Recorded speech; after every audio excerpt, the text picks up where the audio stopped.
In the universe of Invincible, there's a power hierarchy, and then there's Thragg. He's the final boss, the brick wall that not even a fully realized Omni-Man or a battle-hardened Invincible could take down one-on-one without a serious, sun-baked, Eve-amped, literal care package dropped from the sky advantage. Let's be real about that final fight. Mark was amped by Eve, which he admits made him stronger. Then, during the brawl, it was a pure battle of attrition on the surface of the sun, a war of who could regenerate faster, and Mark got a brand new suit of armor mid-fight. Without every single one of those advantages lining up perfectly, Thragg wins. He's in a league of his own, a predator among the most powerful predators in the universe.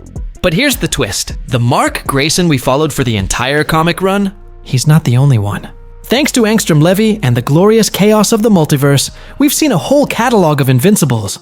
Some evil, some twisted, some just weirdly dressed. So this got the chip in my brain, the one designed to construct the most pointless nonsense, whirring to life. In this infinite roster of Marks, is there even a single variant who could stand a chance against the Big T in a straight one-on-one?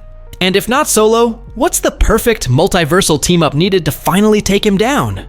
To answer that, we first need to re-establish our baseline. Thragg versus the main timeline, end of series Invincible, on a neutral battlefield with no prep, no amps, and no sun diving. In that scenario, Thragg wins. It's not even a question. Our Mark is incredibly powerful, a top-tier Viltrumite, but Thragg is simply built different. Robert Kirkman himself compared Nolan punching Thragg to hitting a brick wall, and we saw the result. Nolan's fist shattered. Now let's dive into the multiverse and sort through the contenders. We can basically break them down into three categories: the jobbers, the elite, and the wild cards. First up, the jobbers. We're talking about variants like Omni Mark, the guy who, despite having a costume inspired by his dad and supposedly killing Nolan in his timeline, was strangled to death with a yo-yo by a hero named Madman. Let that sink in. A Viltrumite. Killed by a yo-yo. Then you have Bulletproof Mark, who wore a different hero suit and was promptly killed off-screen by Rhiannon, the same Rhiannon that main timeline Mark and Nolan treat like mildly annoying gnats. Don't forget Flaxen Mark, who ruled an entire dimension for what could have been decades, only to come to our world and get killed off-screen by Donald Ferguson. These guys, along with the horde of variants who got wrecked by the main timeline's heroes during the Invincible War, the one beaten by a tech jacket self-destruct, the one taken out by Rex Splode. They are cannon fodder. They might be slightly stronger or weaker than our Mark, but they're in the same general power bracket. And as we established, being in that bracket means you get a front row seat to your own dismemberment against Thragg. You could throw 1,000 of these guys at him, and he'd probably just see it as a light workout. So for the solo question, not a chance. They're instantly disqualified. This brings us to the real competition, the elite. Leading this pack is Viltrumite Uniform Mark. This guy is a serious contender. The guy killed Spawn twice, which is a feat that should make anyone sit up and take notice. He was one of the last 8 survivors of the initial Invincible War, meaning he outlasted dozens of his peers. And in the nightmarish wasteland dimension, he made it to the final 3 before being eaten. This guy is a pure, unadulterated warrior with no moral compass holding him back.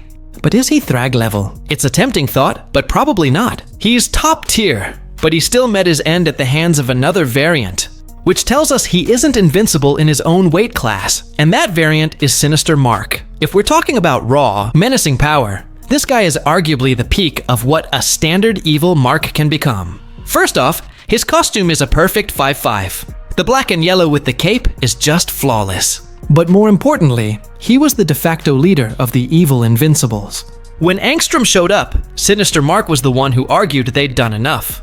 In the Wasteland dimension, he was the one who initiated the cannibalism, convincing the others to turn on each other. He single-handedly killed the Viltrumite Uniform Mark, and when only he and Mohawk Mark were left, Mohawk was so terrified of him that he flew away rather than face him one-on-one. Mohawk wasn't even sure they could beat him together. This guy is the final boss of the Invincible variants. But is he the final boss of all Viltrumites? I have my doubts. Thragg is a different caliber of threat, honed by centuries of warfare and possessing a raw animalistic fury that I don't think even Sinister Mark can match. He's close, but I don't think he clears the Thragg hurdle solo. Then there's Mohawk Mark. Or Emperor Mark? This is a fascinating case because his threat isn't purely physical, it's political, which implies a different kind of power. In his timeline, he's not just a powerful Viltrumite. He's the Emperor. He has the royal blood, and the entire Viltrumite Empire, including heavy hitters like Conquest and Thugla, bow to him. This is a massive deal. It suggests a level of inherent strength and authority that could, in theory, challenge Thragg's own claim to leadership. He's ambitious, cunning, and commands a massive fleet. But in a straight-up, no-holds-barred brawl, does royal blood beat the guy who survived a prolonged fight on the surface of the sun? It's the shakiest of maybes. He's an elite variant for sure, but taking down Thragg requires more than just prestige. It requires unimaginable, overwhelming power. So, if the physical powerhouses of the multiverse likely can't get it done alone, where does that leave us? This is where we look at the wild cards. The most brilliant and dangerous of these is Robot Mark, a perfect Viltrumite clone with the mind of Rudy Connors. This isn't a variant you send in to punch Thragg. This is a variant who would orchestrate Thragg's downfall from a throne 3 galaxies away. Think about it. Thragg is a force of nature, but Robot is the ultimate strategist. He wouldn't challenge Thragg to a fair fight. He'd analyze his every move, exploit his temper, and set a trap so elaborate that Thragg wouldn't even know he was in one. Poison in the water supply? Check. Luring him into a core destabilized planet? Check. Turning his own children against him through psychological manipulation? Absolutely! In a direct fistfight, Robot Mark loses, and he loses fast. But in a battle with prep time and resources, he might be the single most dangerous variant on this entire list because he would never, ever fight Thragg on Thragg's terms. Another intriguing wildcard is Maskless Lenses Mark. We don't know his full power, and that mystery makes him dangerous. We do know that during the Invincible War, he single-handedly beat the Guardians of the Globe and decapitated the Immortal. He was so formidable that Dark Queen didn't even try to fight him. She immediately BFR'd him, that's battlefield removal for the uninitiated, into the Shadowverse, trapping him there. The fact that she viewed him as too dangerous to engage speaks volumes. His power level is a huge question mark, but it's a very high one. Could he hurt Thragg? Possibly. Could he win? It's the biggest unknown in the multiverse. So, after this tour through the multiverse, we arrive at the final verdict. Can any Invincible variant beat Thragg one-on-one? The definitive, calculated answer is almost certainly not. Thragg is the pinnacle of Viltrumite evolution for a reason. The sheer scale of his power, his endurance, and his ruthlessness are just too much. Even the strongest physical contenders like Sinister Mark or Emperor Mark, while being absolute monsters in their own right, likely fall just short of that insanely high bar. The wildcards can win a war, but they can't win a fair fight. Thragg's reign of terror would likely continue unabated across the vast majority of the multiverse. But this is the multiverse. We don't have to play fair. We can build the ultimate Thragg killing squad. So, let's talk team scenarios. Forget throwing 1,000 generic Viltrumites at him. We need quality, not quantity. We need a team with perfect synergy. First, you have Team Brute Force. This squad consists of Sinister Mark, Viltrumite Uniform Mark, and Emperor Mark. This is the absolute physical powerhouses of the multiverse united. Imagine these three, with their killer instincts and lack of morality, all focusing their rage on one target. It would be the fight of the century, a battle that would tear a solar system apart. But honestly, I'd still give Thragg a 6-10 win chance. We saw what he did on the sun. His endurance is just on another level. He could potentially pick them off one by one through sheer, unrelenting force. The real answer, the only team I believe could consistently take down Thragg, is Team Perfect Storm.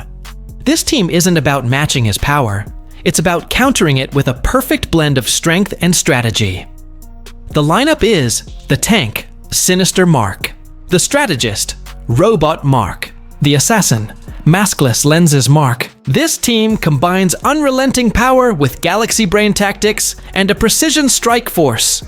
It's the only way. I see a small group of variants taking down Thragg without needing an army of thousands. It's not about being stronger than Thragg. It's about being smarter and more coordinated. So there you have it. In a one-on-one across the infinite multiverse, Thragg likely remains the undisputed champion. But get a few of the wrong. Or, right, Mark's together in a room, and even the mighty Thragg might finally meet his match. But what do you think? Did I underestimate Emperor Mark and his royal blood? Is there a variant from a tie-in comic I missed that could actually solo? Let me know down in the comments.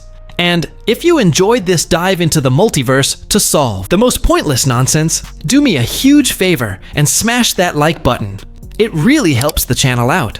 Subscribe for more Invincible breakdowns, and I'll see you in the next one.